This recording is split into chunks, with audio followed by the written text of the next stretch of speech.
Welcome back to Mareen's kitchen. ഇന്ന് നമ്മൾ ചെയ്യാൻ പോകുന്നത് വെജിറ്റബിൾ കട്ട്ലറ്റിന്റെ റെസിപ്പിയാണ്. ഈസി ആയിട്ടുള്ള റെസിപ്പിയാണ്, അതുപോലെ തന്നെ പെട്ടെന്ന് ഉണ്ടാക്കാവുന്ന അത്ര തന്നെ ടേസ്റ്റി ആയിട്ടുള്ള റെസിപ്പിയാണ്. അപ്പോൾ ഇത് നല്ല ചമ്മന്തിൻ്റെ കൂടെ അല്ലാന്നുണ്ടെങ്കിൽ സോസിൻ്റെ കൂടെ കൂട്ടി കഴിച്ചു കഴിഞ്ഞാൽ ആഹാ എന്നെ ടേസ്റ്റ് ആണെന്നറിയാവോ. അപ്പോൾ നമുക്ക് നോക്കിയാലോ ഈസി ആയിട്ടുള്ള വെജിറ്റബിൾ കട്ട്ലറ്റ് എങ്ങനെ ചെയ്യാമെന്ന്. അപ്പോൾ അതിന് വേണ്ടിയിട്ട് നമുക്ക് ആദ്യം സവാള വഴറ്റിയെടുക്കണം. ഞാനിവിടെ എണ്ണ ചൂടാക്കി എടുത്തിട്ടുണ്ട്. അതിനകത്തോട്ട് നല്ല വലുപ്പമുള്ളൊരു സവാള ചെറുതാക്കി അരിഞ്ഞതാണ്, അത് നമുക്ക് ചേർത്ത് കൊടുക്കാം. ഇത് നന്നായിട്ട് വഴഞ്ഞു വരുന്നത് വരെ നന്നായിട്ട് തന്നെ വഴറ്റിയെടുക്കുക.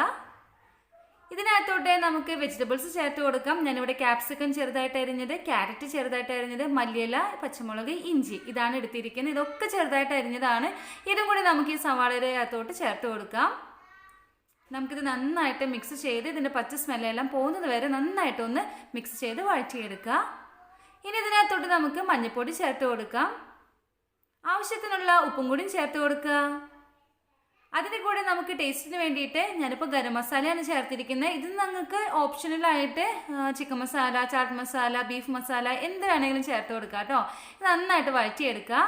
നന്നായിട്ട് വഴഞ്ഞു വന്നു കഴിഞ്ഞാൽ നമ്മളിവിടെ വേവിച്ച് പുഴുങ്ങി ഉടച്ച് വെച്ചിരിക്കുന്ന പൊട്ടാറ്റോസ് ആണ്. അത് നന്നായിട്ട് ഉടച്ചിട്ട് വേണം നിങ്ങൾ ഇതിനകത്തോട്ട് ചേർത്ത് കൊടുക്കാനായിട്ട്. ഇതിനകത്ത് കട്ടകളൊന്നും ഉണ്ടാവാൻ പാടില്ല കേട്ടോ. അങ്ങനെ ഉണ്ടെന്നുണ്ടെങ്കിൽ കട്ട്ലേറ്റ് പൊട്ടിപ്പോവും. അപ്പോൾ നന്നായിട്ട് ഉടച്ചിട്ട് ഇതിനകത്തോട്ട് ചേർത്ത് കൊടുക്കുക. ഈ കൂട്ടി നന്നായിട്ട് റെഡി ആയി വന്നു കഴിഞ്ഞാൽ നമുക്കിതിൻ്റെ തീ ഓഫ് ചെയ്തിടാം കേട്ടോ. അപ്പോൾ നന്നായിട്ടൊന്ന് മിക്സ് ചെയ്തെടുക്കുക. അങ്ങനെ മിക്സ് ചെയ്ത് വന്നു കഴിഞ്ഞാൽ നമുക്ക് ഇതിനകത്തോട്ട് റസ്കിൻ്റെ പൊടി ചേർത്ത് കൊടുക്കുക. നമ്മുടെ കടയിൽ നിന്നൊക്കെ വാങ്ങിക്കുന്ന ബ്രെഡ് ഉണ്ടല്ലോ, അതൊന്ന് പൊടിച്ചിട്ട് അത് ചേർത്ത് കൊടുത്താലും മതി. അല്ലാന്നുണ്ടെങ്കിൽ റസ്ക് പൊടിച്ചതായാലും റൊട്ടി പൊടിച്ചതായാലും കുഴപ്പമില്ല കേട്ടോ. അത് ഏകദേശം ഒരു 4 ടേബിൾ സ്പൂൺ, അല്ല ഇങ്ങനത്തെ കറിയുടെ കയ്യിലാണെന്നുണ്ടെങ്കിൽ 2 സ്പൂൺ ചേർത്ത് കൊടുത്താൽ മതി. ഇതും കൂടി ചേർത്തിട്ട് നന്നായിട്ട് മിക്സ് ചെയ്തെടുക്കുക. അപ്പോൾ കട്ട്ലേറ്റ് പൊട്ടി പോവാതിരിക്കാൻ ഇത് നമ്മൾ ഈ കൂട്ട് റെഡി ആയി വന്നു കഴിഞ്ഞാൽ നമുക്ക് കട്ട്ലേറ്റ് ഉണ്ടാക്കാൻ തുടങ്ങാം. അതിന് വേണ്ടിയിട്ട് ഒരു ഉരുള വലുപ്പത്തിലുള്ള പൊട്ടാറ്റോസിൻ്റെ കൂട്ടാണ് ഞാനിപ്പോൾ എടുത്തിരിക്കുന്നത്. അതിങ്ങനെ ഉരുളയാക്കി കഴിഞ്ഞാൽ നമ്മുടെ കൈ വെച്ച് ഒന്ന് പ്രസ് ചെയ്ത് കൊടുക്കുക. അപ്പോൾ അതൊരു ഷേപ്പിലാക്കി നമുക്ക് കിട്ടും. ഇനി നമുക്ക് ഇഷ്ടമുള്ള ഷേപ്പിലാക്കിയിട്ട് ഈ ഒരു കട്ട്ലേറ്റ് മാറ്റിയെടുക്കാം കേട്ടോ.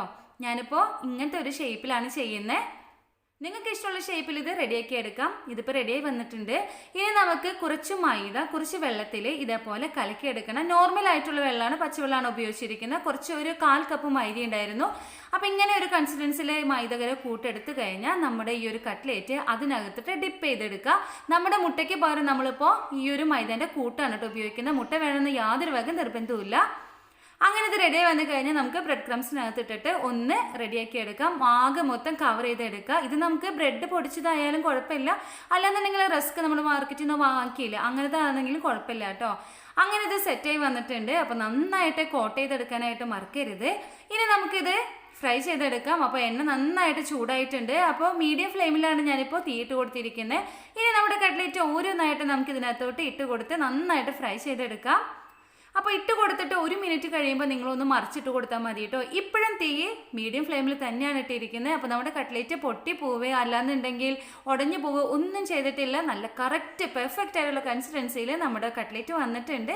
അപ്പോൾ ഇത് 2 ഭാഗം നന്നായിട്ട് വേവിച്ചെടുക്കുക. നല്ല മൊരിഞ്ഞത് വരെ വേവിച്ചെടുക്കുക. ഇപ്പം നമ്മുടെ കട്ട്ലേറ്റിൻ്റെ കളറെല്ലാം മാറി നല്ല സ്മെല്ലൊക്കെ വരുന്നുണ്ട്. കണ്ടോ, കട്ട്ലേറ്റ് നല്ല സൂപ്പറായിട്ട് വന്നിട്ടില്ലേ. നല്ല കളറും നല്ല ടേസ്റ്റും ഒക്കെയാണ് ഈ ഒരു വെജിറ്റബിൾ കട്ട്ലേറ്റ്.